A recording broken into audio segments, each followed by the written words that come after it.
નમસ્કાર મિત્રો, જય જવાન જય કિસાન। હું છું રોજાસરા જયેશ। મારી યુટ્યુબ ચેનલમાં તમામ દર્શક મિત્રો અને મારા વાલા ખેડૂત મિત્રોનું સ્વાગત કરું છું। તો મિત્રો, આજે આપણે વાત કરવાના છીએ કે જે અત્યારે આ માવઠું ચાલી રહ્યું છે ગુજરાતની અંદર। તો મિત્રો, આજે 7મો દિવસ છે કે 7 દીથી સતત એક ધારો વરસાદ પડી રહ્યો છે, રાતે અને દિવસે તે।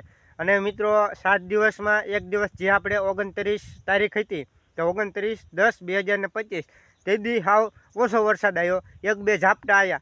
પણ એ એક દિવસને બાદ કરતાં જે 5-6 દિવસ છે એ ઢબડાટી બોલાઈ નાખી।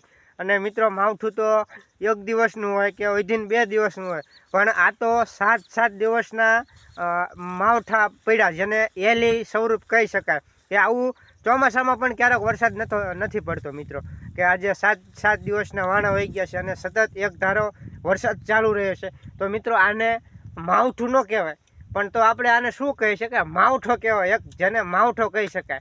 કે 7 દિવસ સુધી ગુજરાતમાં એક એલી રૂપે જેને કહી શકાય કે વરસાદ આવ્યો અને ખેડૂતોનો જે ચોમાસું પાક છે એ સંપૂર્ણ નષ્ટ થઈ ગયો છે। જો મિત્રો, કપાસમાં થોડું ઘણું ખેડૂતે વીણો છે કે એક વીણી, કોઈ 10 મણ વીણો હોય, કોઈ 5 મણ વીણો હોય, કોઈ 20 મણ વીણો હોય, એવો ખેડૂત મિત્રોએ કપાસ વીણો છે। અને બીજી વીણી આવીને ઊભી હતી, ખેડૂત મિત્રો વીણવાની તૈયારી જ કરતા ત્યાં અચાનક કાળા ડિબાંગ જેવા વાદળા થઈ અને વરસાદ સતત તૂટી પડ્યો છે। અને મિત્રો, આ વરસાદ છે કોઈ જગ્યાએ 4 ઇંચ પડ્યો છે, કોઈ જગ્યાએ 3 ઇંચ પડ્યો છે, કોઈ જગ્યાએ 2 ઇંચ। પણ આમ જોવા જઈએ તો ગુજરાતમાં એક સાર્વત્રિક વરસાદ પડ્યો એવું આપણે કહેવું હોય તો કહી શકાય। કે કોઈ એવો એક જિલ્લો નહીં હોય કે જેમાં વરસાદ નથી પડ્યો। અને ખેડૂતોને એક મોટું નુકસાન છે મિત્રો, કે જે ખેડૂતે કપાસનો પાક વાવ્યો હોય, મગફળીનો વાવ્યો, ચોમાસું વાવેતર કર્યું હોય, એમાં મગફળીનો પાક છે એ સંપૂર્ણ નષ્ટ થઈ ગયો। જે એના દાણા છે એ પણ ઉગી નીકળ્યા છે અને પાલો છે એ પણ હાવ ખાતર ટાઈપ થઈ ગયો છે। તો એક મોટું નુકસાન જેને ગણી શકાય કે આ જે માવઠું પડ્યું એ આપણે દુનિયાનું સૌથી મોટું માવઠું જેને ગણી શકાય। કે 7 દિવસના માવઠા થયા અને ખેડૂતોને મોટા પાયે પાક નુકસાની થયું છે। અને એમાં મિત્રો, હું તમને બતાવું કે તમે જુઓ કે આ જે કપાસ છે, આ કપાસનો પાક છે, એમાં તમે જુઓ કે આ કપાસિયા છે હવે આ ઉગવાની તૈયારી છે અને ઘણી જગ્યાએ ઉગી પણ નીકળ્યા છે। અને ઝીંડવા છે એ બધા કાળા ડિબાંગ જેવા થઈ ગયા છે। તમે જુઓ કે આ ઝીંડવા પણ હળવા માંડ્યા છે।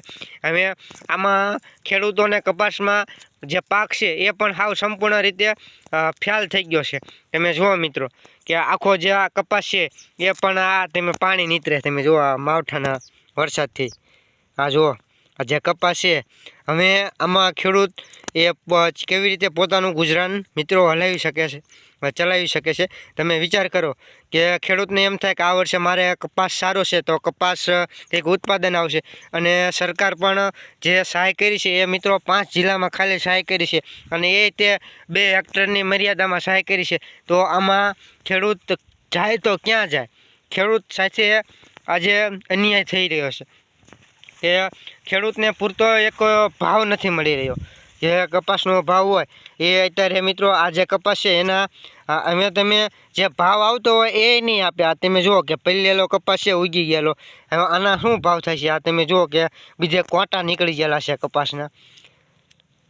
તો આજે ખેડૂતની વેદના એક ખેડૂત જ સમજી શકે, બીજા કોઈનું કામ નથી મિત્રો। જે તમે જુઓ કે આ જે ઝીંડવું છે હાવ કાળું ડામર જેવું થઈ ગયું છે। આ તમે જુઓ કે આ જે કપાસ છે સાવ સડી ગયો છે સતત માવઠાના મારથી। ખેડૂતોને એક મોટા પાયે જેને નુકસાની કહી શકાય।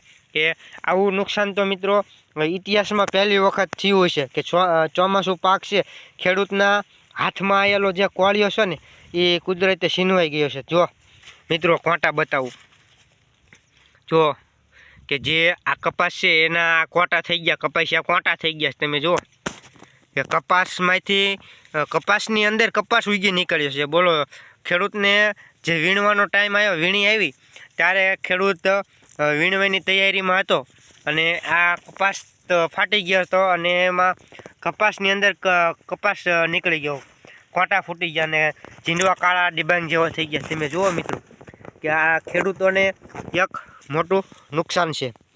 તો મારી ચેનલમાં નવા હોય તો ચેનલને સબસ્ક્રાઈબ કરજો, વિડીયોને લાઇક કરજો, શેર કરજો અને કોમેન્ટ કરવાનું ના ભૂલતા કે તમારા વિસ્તારમાં કેવો વરસાદ છે અમારે તો મિત્રો આજે વહેલી સવારથી ને ચાલુ હતો અને રાતનો પણ ચાલુ હતો અને આખો દી આજે વરસાદ આવ્યો છે અને બપોર પછી આજે થોડોક કહેવાય ને કે ખરાટ જેવું છે એટલે આપણે વાડી આવ્યા છીએ મિત્રો અને આ આપણે કપાઈની વિઝિટ કરી રહ્યા છીએ તમે જુઓ કે આજે માવઠવાનો વરસાદ પડ્યો છે જે એક ભયંકર તબાહી જેને કરી નાખી છે આખો હું તમને બતાવું કે કપાસ પણ આખો જે ખાખરી નાખ્યો છે પાંદડા પણ મૂકી ગયા છે તો વિડીયોને લાઇક કરજો શેર કરજો અને કમેન્ટ કરવાનું ના ભૂલતા જય કિસાન મિત્રો।